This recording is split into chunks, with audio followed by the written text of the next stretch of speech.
Assalamualaikum warahmatullahi wabarakatuh. Alhamdulillahirabbil alamin wassalatu wassalamu ala asyrafil anbiya wal mursalin wa ala alihi wa sahbihi ajmain. Alhamdulillah, bertemu lagi kita pada pagi ni, pagi Jumaat. Alhamdulillah, kita akan bersama-sama dalam tafsir ringkas Al-Quran, insya-Allah. Pada pagi ini kita akan bersama-sama pada muka surat 452, insya-Allah 452, dan kita telah pun berada pada muka surat yang terakhir daripada surah Shaffat. Insya-Allah selepas daripada ni, esok hari insya-Allah, kalau tidak ada halangan, insya-Allah jika diizinkan oleh Allah Subhanahu wa taala, kita akan bersama-sama dalam surah Shad pada pagi esok, pagi Sabtu 3 hari bulan September. InsyaAllah pagi ni kita masih lagi pada surah Shaffat, pada muka surat terakhir, muka surat 452, insyaAllah. Apa yang akan kita lihat pada muka surat ini pada hari ini ialah yang pertamanya, Allah Subhanahu wa taala membantah lagi, menjawab lagi bagaimana apa yang dituduh oleh orang-orang musyrik ni. Dan Allah Ta'ala terus berdebat dengan mereka, memberikan hujah-hujah kepada baginda Nabi sallallahu alaihi wasallam, di samping beberapa tasliyah daripada baginda Nabi, daripada Allah Subhanahu wa taala kepada Nabi sallallahu alaihi wasallam. Tasliyah artinya ialah hiburan, artinya ialah sokongan, jaminan sokongan bahawa Allah Subhanahu wa taala akan memberi kemenangan kepada baginda Nabi sallallahu alaihi wasallam, dan juga kepada orang-orang yang berdepan dengan masalah yang sama apabila mereka ini menyampaikan Islam, bila mereka ini menyampaikan dakwah, menyampaikan kebenaran kepada manusia, dan kemungkinan, bukan kemungkinan lah, tapi maknanya pasti akan ada orang yang menolaknya. Jadi apakah sikap mereka? Apakah sikap orang-orang yang berdakwah? Apakah sikap-sikap orang yang menyampaikan Islam? Apakah sikap-sikap yang perlu diambil oleh mereka ini apabila mereka menghadapi situasi-situasi sebegini? Insya-Allah pada pagi ini kita akan bersama-sama, dan kemudian kita akan menutup bersama-sama, menutup surah ini, surah As-Saffat, insya-Allah pada pagi ini. Okey, kita akan sambung insya-Allah. Sebenarnya apa yang akan kita baca pada pagi ini adalah merupakan sambungan, penceritaannya sambungan daripada apa yang telah kita baca semalam sebelum daripada ini pada muka surat 451. Jadi kita lihat sikit secara ringkasnya apakah yang sebenarnya yang telah disebut oleh Allah Subhanahu wa taala di dalam muka surat 451, iaitu Allah Subhanahu wa taala telah menyebutkan bahawa orang-orang musyrik ini, mereka ini telah mengatakan bahawa ada dua jenis, bagi mereka ada dua jenis sedangkan bagi Allah Subhanahu wa taala tidak ada. Malaikat tidak ada jenis, tak ada jenis maksudnya lelaki dan perempuan. Tetapi orang-orang musyrik ini di hadapan mereka ada lelaki dan perempuan. Jadi apa yang mereka buat ialah mereka mengatakan bahawa malaikat itu adalah pilihan Allah dan dia itu anak perempuan kepada Allah Subhanahu wa taala. Tengok kan, maha suci Allah Subhanahu wa taala daripada mempunyai anak, daripada beranak, dan perlukan kepada semua-semua benda itu. Tetapi orang-orang musyrik ini itulah di antara yang dikatakan oleh mereka, dan inilah sebenarnya difikirkan oleh manusia daripada dulu. Apabila mereka ni sesat, mereka akan mengatakan satu benda kepada Allah Subhanahu wa taala, terhadap Allah Subhanahu wa taala, dengan satu benda yang tidak logik, iaitu mempunyai anak, seolah-olah Tuhan ni seperti manusia. Itulah kesesatan mereka. Jadi Allah Subhanahu wa taala telah menjawab tuduhan-tuduhan mereka tu, dan kemudian pada muka surat ini insya-Allah kita akan lihat insya-Allah pada muka surat 452 ini. A'udzubillahi minasyaitonirrajim. Bismillahirrahmanirrahim. Fakazzabuhu minta maaf. Malakum kaifa tahkumun. Jadi Allah Subhanahu wa taala mulakan muka surat ini, Allah sebutkan di permulaan muka surat ni sebenarnya ialah ketetapan kita, yang bukan Allah Ta'ala yang meletakkan muka surat ni. Muka surat ni adalah tulisan manusia. Jangan ingat bahawa ini adalah ketetapan Allah Subhanahu Wa Ta'ala. Jadi apa yang dikatakan oleh Allah Subhanahu Wa Ta'ala, malakum kaifa tahkumun. Perkataan malakum ni ialah satu benda yang nak menunjukkan kepada takjub. Malakum, ataupun nak menunjukkan kepada apalah, macam itulah dalam bahasa Melayu kan, apalah, macam ni ke mereka fikir, macam tu, malakum, apa ni awak ni, malakum. Bila kita ni terkejut sangat, kata macam ni dia boleh fikir, apalah manusia ni. Jadi Allah Ta'ala kata malakum kaifa tahkumun, macam mana kamu boleh buat ketetapan. Tahkum ni ialah dari segi bahasanya kita kata menghukum, tapi bukan maknanya menghukum, tapi maksudnya menetapkan. Macam mana buat keputusan macam ni, macam mana mengatakan satu benda macam ni, malakum kaifa tahkumun, macam mana kamu boleh kata macam ni, afala tazakkarun, kamu tak nak ambil peringatan ke? Muhammad telah cakap kepada kamu macam-macam, Muhammad telah memberitahu kepada kamu macam-macam, Muhammad telah menjelaskan kamu tentang hari akhirat, tentang apa yang akan berlaku, tentang balasan terhadap orang-orang yang menentang kebenaran. Tapi kamu ni tetap juga tak nak ambil pengajaran. Jadi Allah Ta'ala sebut tentang afala tazakkarun, kamu tak nak ambil peringatan ke? Am lakum sultanun mubin. Kemudian Allah Ta'ala kata am lakum, ataupun ada bagi kamu sultan mubin. Sultan ni artinya ialah dalil. Sultan ni maknanya hujjah.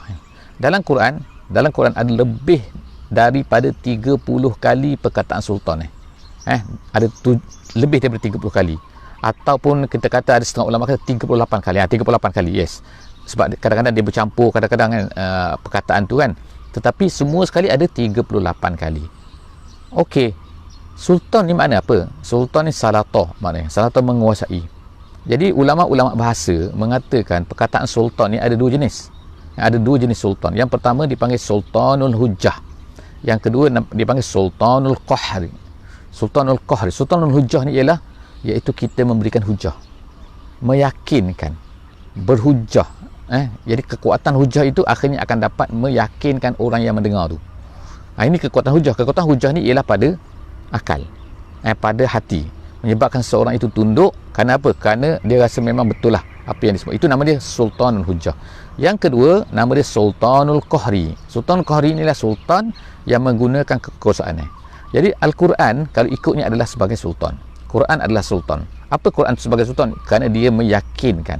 Dan yang keduanya, Quran juga telah memberi satu kepada manusia ini, kepada orang mukmin, iaitu kekuasaan. Kekuasaan iaitu apa? Apabila mereka ni telah berkuasa, maka jika sekiranya ada orang yang tidak boleh yakin, tak boleh terima dengan hujah-hujah tu, maka mereka akan dikenakan, sepatutnya akan dikenakan apa? Akan dikenakan al-qahri.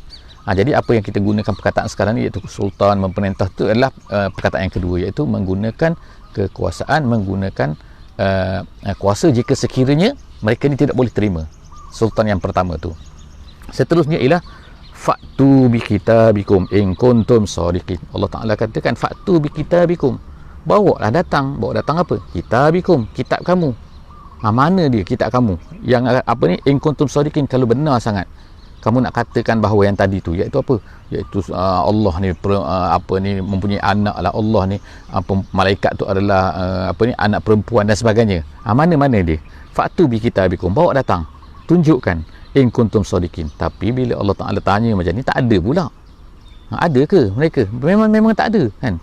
Mereka ni berangan je, bercakap saja kan, tanpa dalil, tanpa hujah, tanpa sultan. Wa ja'alu bainahu wa bainal jinnati nasaba. Tengokkan apa lagi yang mereka kata. Mereka kata ataupun apa yang mereka buat ialah mereka telah menjadikan bainahu, di antara Allah itu, wa bainal jinnah. Jinnah ini daripada perkataan jannah. Jannah ni artinya ialah satu benda yang menutup satu benda yang lain. Jadi sebab itulah dikatakan jin, sebab itulah dikatakan lahirnya perkataan junun, iaitu gila. Sebab apa? Sebab bila orang tu gila kan, orang tu kena penyakit gila, wa'alaikumsalam kan, kita bukan gila ni bukan satu masalah kan, tapi maknanya jika sekiranya terkena penyakit tu kan, Allah Ta'ala kenakan penyakit tu kepada manusia mungkin. Jadi junun tu ialah orang tu hilang akal, tertutup akal dia, tak boleh berfikir lagi. Itu junun. Jadi sebab itulah perkataan jannah. Saya nak ceritakan tentang perkataan jannah ni kan, jannah alaihi lail, seperti dalam Quran sebutkan. Jannah ni maknanya menutup. Jadi junun iaitu seorang yang tertutup akalnya. Jin tu ialah orang yang tertutup, yang tak boleh dilihat. Maka begitu jugalah malaikat disebut di sini wa bainahu wa bainal jinnati. Di antara Allah dan di antara malaikat. Jinnah di sini maknanya malaikat bukan makna jin. Jadi orang-orang musyrik ni telah menjadikan antara Allah dan juga malaikat itu nasabah, ada hubungan. Nampak tak kan? Ada nasab lah, kita punya ada keturunan kata. Oh dia ni keturunan ni, dia keturunan ni, nasab ni. Sedangkan jinnah tu iaitu malaikat itu diciptakan oleh Allah. Bukannya dia ni anak Allah. Kan jauh kan. Jadi walaqad alimatil jinnatu innahum lamuhdharun. bahkan jin tu tahu, malaikat tu tahu bahawa mereka semua ni akan dikumpulkan, dihisap oleh Allah Subhanahu wa taala.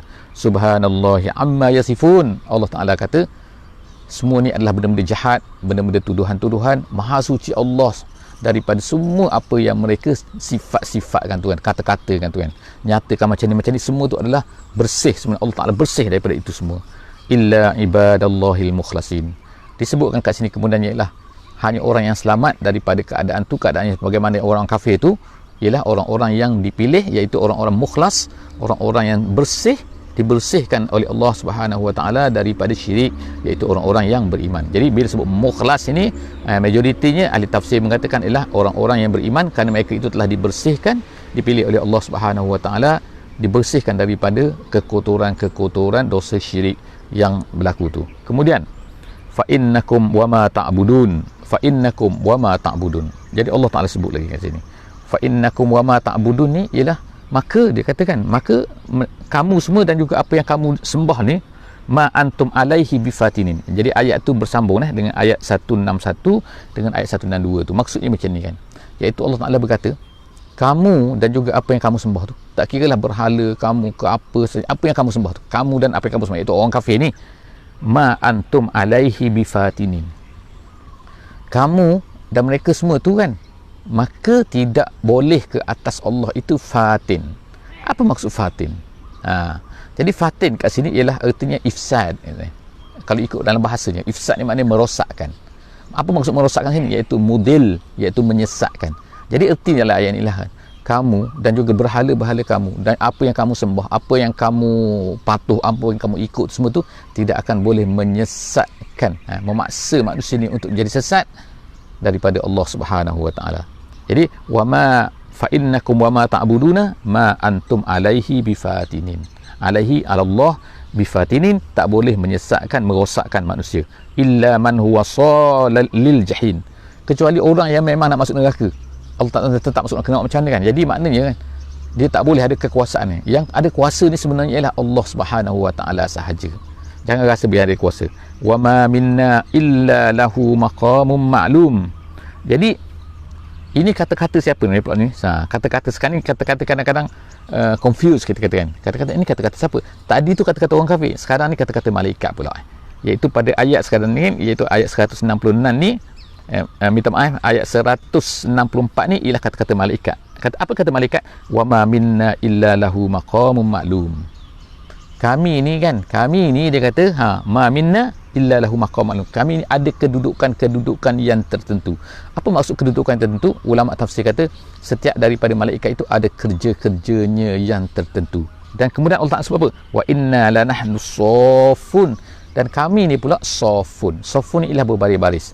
Maksud berbaris, kalau kita kata soft tu ialah soft dalam masjid, soft tengah sembahyang tu kan. Tapi disebutkan kat sini, maksud di sini ialah safun, iaitu mereka ni bersedia untuk melaksanakan apa yang disuruh oleh Allah Subhanahu wa taala. Jadi mereka ni safun, wa inna lanahnu as-safun wa inna lanahnul musabbihun. Dan kemudian malaikat ni pula lah dia ni musabbih. Jadi ada dua kan, satu musabbih, satu musabbah. Dua baris tu, baris atas dan baris bawah ni kan, dia akan memberi makna yang berbeza. Kalau musabbih maknanya orang yang bertasbih, musabbah ialah orang yang ditasbih. Jadi di sini kena jaga-jaga kan, iaitu bacanya ialah musabbih. Sebagaimana kita sebut sebelum daripada ni kan, membaca tentang kisah Nabi Yunus alaihi salam. Kisah Nabi Yunus alaihi salam, dia ni adalah musabbih. Dia ni adalah daripada orang yang musabbih, iaitu orang banyak bertasbih. Dan malaikat-malaikat ni adalah musabbih. Dia kata kat sini kan. Kemudian wa in kanu la yaqulun law anna indana zikran minal awwalin. Kemudian ayat 167 kan. Ni orang musyrik pula kan. Orang musyrik pula berkata, wa in kanu la yaqulun. Mereka ini berkata pula kan. Berkata apa? Law anna indana zikran minal awwalin. Kalaulah dia kata ada pada sisi kami ini zikran minal awwalin. Jadi zikran dia kata kat sini, kata kalaulah ada benda yang sebut dalam kitab, disebutkan. Maknanya disebutkan apa? Disebutkan apa ni lah. Jadi nak cerita di sini ialah macam-macam alasan lagi. Mereka ada alasan lagi. Alasan apa? Alasan tidak mahu terima Muhammad ni. Jadi mereka kata tak ada sebut pun. Jadi law indana zikrun minal awwalin. Orang dulu tak pernah cerita pun kepada kami. Tapi kalau cerita, adakah mereka beriman? Tak juga, sebagaimana yang disebut yang berlaku kepada orang-orang Yahudi kan. Tak juga kan. Jadi maknanya orang yang tak nak beriman tu tak beriman lah juga ni. Orang nak menolak ni akan carilah juga idea dia, akan carilah alasan dia kan untuk menolak kebenaran. Jadi Allah Ta'ala kata sini, lakunna ibadallahi al-mukhlasin, nescaya kami akan menjadi hamba Allah yang beriman, mukhlas tadi kan. Fakafaru bih, tapi mereka ni kafir. Fasawfa ya'lamun, mereka akan tahulah nanti apa yang akan terkena kepada mereka. Walaqad sabaqat kalimatuna li'ibadinal mursalin. Jadi sekarang kita masuk pula kepada ayat, iaitu ayat yang memberi tasliyah kepada Nabi kita sallallahu alaihi wasallam. Nabi penat menghadapi orang-orang kafir ni. Nabi penat menyampaikan dakwah. Berapa lama dah? Sangat-sangat lama Kalau kita kata di Mekah tu ialah 13 tahun ataupun 10 tahun sebelum Nabi sallallahu alaihi wasallam ini pergi ke Taif. So 10 tahun, 13 tahun, masa yang sangat lama. Bukan sekejap semua kan. Kita semua kan tahu kan. Jadi apa yang diberikan oleh Allah Subhanahu Wa Taala kat sini. Jadi Allah Taala terus meneruskan menurunkan ayat Quran kepada baginda Nabi sallallahu alaihi wasallam, memberi hiburan dengan macam-macam cara, dengan cerita dan sebagainya, untuk mengatakan bahawa wahai Muhammad wahai Muhammad, dia kata tak kisah apa yang berlaku, apa yang kamu hadapi ni tak apa. Walaqad sabaqat kalimatuna li ibadinal mursalin, telah menjadi satu ketetapan. Sabaqat kalimatuna maknanya telah mendahului kalimah kami, artinya telah menjadi satu ketetapan, iaitu apa? Li'ibadinal mursalin, kepada hamba-hambaku yang diutuskan. Maknanya bukan kau seorang yang diutuskan wahai Muhammad, tapi sebelum daripada ni dah ramai orang yang diutuskan, iaitu rasul-rasul, innahum lahumul mansurun. Itu dia yang Allah Ta'ala nak beritahu kepada Nabi, iaitu telah menjadi sabaqat kalimatuna, satu benda yang telah tetap di dalam ketetapan Allah Subhanahu Wa Taala, iaitu apa? Bahawa orang-orang yang diutuskan ni lahumul mansurun. Innahum, orang-orang yang diutuskan ni of course lah rasul-rasul, tetapi kita sekarang ni, kalau kita ni meneruskan kerja Nabi, maka kita ni adalah sebagai seolah-olah orang yang membawa kebenaran itu kepada manusia. Walaupun kita ni bukan rasul, tetapi kita ni membuat kerja yang telah dilakukan oleh rasul-rasul, iaitu untuk menyampaikan Islam. Kalau kita tidak berdakwah, kalau kita tidak menyampaikan Islam, artinya kita ini tidak melaksanakan kerja yang dilakukan oleh para rasul. Walaupun kita ni bukan rasul, tapi kita tidak melaksanakan, sedangkan rasul-rasul telah tamat dengan Nabi Muhammad SAW. Jadi siapa lagi yang akan menyampaikan Islam kepada manusia? Akan lahir dan kemudian yang elok jadi sesat, yang macam-macam kan. Siapa yang akan buat kerja ni? Kita lah kan. Jadi oleh kerana itu, maka kita ni akan termasuk dalam jaminan Allah Subhanahu Wa Taala. Kita yakin, iaitu apa kat sini? Iaitu innahum lahumul mansurun, kita akan ditolong. Jangan bimbang. Wa inna jundana lahumul ghalibun, dan kemudian tentera-tentera aku, Allah Ta'ala katakan tentera-tentera kami, jundana. Siapa tentera Allah? Takkanlah orang kafir tentera Allah. Takkan orang menyampaikan kesesatan itu ke tentera Allah. Orang yang menyampaikan kebenaran itulah tentera Allah. Orang yang pendakwah itulah tentera Allah. Nabi-nabi adalah orang-orang yang terdahulu yang telah memulakan perjalanan, dan kemudian orang yang datang selepas baginda Nabi sallallahu alaihi wasallam sehingga hari kiamat. Sebab tu ada hadis kata, la tazalu ta'ifatum min ummati zahirin 'alal haqqi la yadurruhum man khazalahum hatta ya'ti amrullah. Akan tetap ada satu golongan yang akan meneruskan kerja ini, menzahirkan kebenaran. Tak akan dapat sesiapa pun yang akan dapat mengalahkan mereka ini sehinggalah datangnya hari kiamat. Jadi dalam hadis sahih ni Allah Taala dah beri Nabi SAW telah menceritakan satu benda yang akan berlaku sampai hari kiamat. Akan berlaku, iaitu apa? Akan ada golongan yang akan meneruskan kerja baginda Nabi SAW. Moga-moga kita ni akan menjadi sebahagian daripada golongan tersebut, dan Allah Taala janji mereka ini mansurun, mereka akan ditolong, dan kita akan menjadi tentera Allah Subhanahu Wa Taala, insya-Allah. Insya-Allah tentera Allah ni artinya apa? Iaitu orang membawa kebenaran lah kan, bukan mengangkat pedang, bukan. Tak semestinya kan, tetapi orang yang mempertahankan kebenaran. Orang yang nak bawa kebenaran kepada orang ramai, kepada masyarakat, kepada dunia. Itulah dia ghalib. Dia itulah ghalibun, yang akan menang. Fatawalla anhum hatta hin. Jadi kemudian Allah Taala kata, oleh kerana itu kan, kamu ni akan ditolong, jangan bimbang kan. Oleh kerana itu fatawalla anhum. Tawalla ni artinya berpaling. Tapi berpaling kat sini bukannya lari. lari daripada manusia tu tidak, tetapi maksudnya ialah jangan hiraukan, jangan ambil hati, jangan ambil kira. Janganlah disebabkan mereka ni menentang Islam, menentang dakwah, menentang kebenaran, maka kita pun meninggalkan, berhenti daripada kerja. Jangan berhenti daripada kerja tu. Fatawalla anhum hatta hin, tapi berhenti, berpaling tu bukan maknanya stop sekejap tu bukan maknanya selama-lamanya, tak, hatta hin, sehingga satu ketika saja. Nanti bila kita keadaan dah tu, kita buat balik kan. Kita akan meneruskan kerja kepada mereka semula kan. Jangan ambil hati pada mereka. Wa absirhum fasawfa yubsirun. Kamu akan nampak, dia kata. Allah Ta'ala kata, kamu nampak, tengoklah kata. Dan mereka juga akan tengok nanti. Tengok apa? Bala Allah Ta'ala, kemenangan yang akan diberikan oleh Allah Subhanahu Wa Ta'ala kepada orang-orang yang beriman, kepada orang-orang yang menyeru kepada kebenaran ni. Afa bi'adzabina yasta'jilun. Allah Ta'ala katakan, adakah dengan azab kami ni mereka ni nak cepat? Macam tak sabar Mana azab? Mereka tanya kan Nabi SAW. Jadi Allah Ta'ala sebutkan kat sini kan, afa bi'adzabina yasta'jilun. Mereka ni nak dengan azab azab kami tu, mereka nak cepat azab kami. Mana tu yasta'jilun fa iza nazala bisahatihim fasa'a sabahul munzarin. Jadi Allah Ta'ala kata sini, dia kata fa iza nazala bisahatihim, apabila turun, nazala turun, bisahatihim. Sahah tu ialah, kalau ikutnya ialah lapangan, kawasan lapang, kita panggil sahah dalam bahasa Arab. Tapi orang Arab menggunakan perkataan sahah ni sebagaimana kata Syekh Sya'rawi dalam kitabnya. Dia kata sahah ini bila digunakan perkataan sahah adalah untuk menunjukkan kepada al-qaum, iaitu orang tu sendiri, bukannya padang mereka, bukan kawasan lapang. Macam ni kawasan lapang kan, kawasan lapang depan masjid kata kan.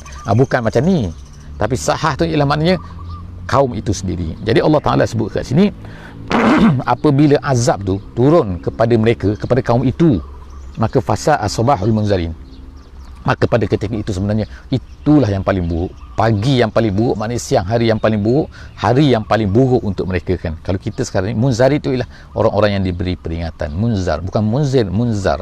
Kalau munzir itu ia pemberi peringatan, kalau munzar itu orang yang diberi peringatan, itu maksudnya ialah kaum tu ialah munzar. Wa tawalla anhum hatta hin. Allah Ta'ala sebut lagi kan, tawalla anhum. Tak apa kan, jangan ambil kisah sangat, jangan berhenti, tapi bukan ambil kisah teman, jangan berhenti daripada meneruskan kerja sehingga sampai satu masa sabar. Wa absir fasawfa yubsirun. Tengok kan, Allah Ta'ala ulang lagi, nampak tak perkataan benda yang sama kan, absir, iaitu kamu kan tengok, tak apa, tengok nanti, dan mereka juga akan tengok nanti. Iaitu telah berlakulah di Badar sebagai contoh kan, di zaman Nabi SAW, di mana semua orang tu mati di Badar kan.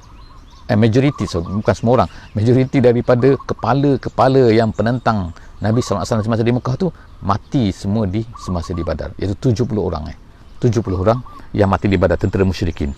Subhana rabbika rabbil izzati amma yasifun. Allah Ta'ala tutup insya-Allah kan, dan surah Saffat ini kita akan tengok Allah Ta'ala kata, maha suci Allah, kerana mereka ni banyak menuduh Allah, mengatakan terhadap Allah satu benda yang tidak betul. Subhana rabbika, maha suci Tuhan engkau, rabbil izzati ini ialah sahibul izzah. Kata-kata ulama tafsir seperti Jalalain, dia kata sahibul izzah, iaitu yang mempunyai izzah.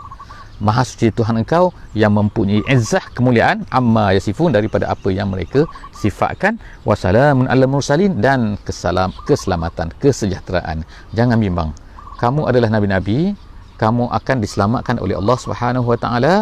Walaupun kamu nampak macam nak kena bunuh seperti Nabi Isa AS, tapi Allah Ta'ala selamatkan dia, Allah Ta'ala angkat dia ke langit. Jadi wassalamun alal mursalin, keselamatan, kesejahteraan untuk para mursal.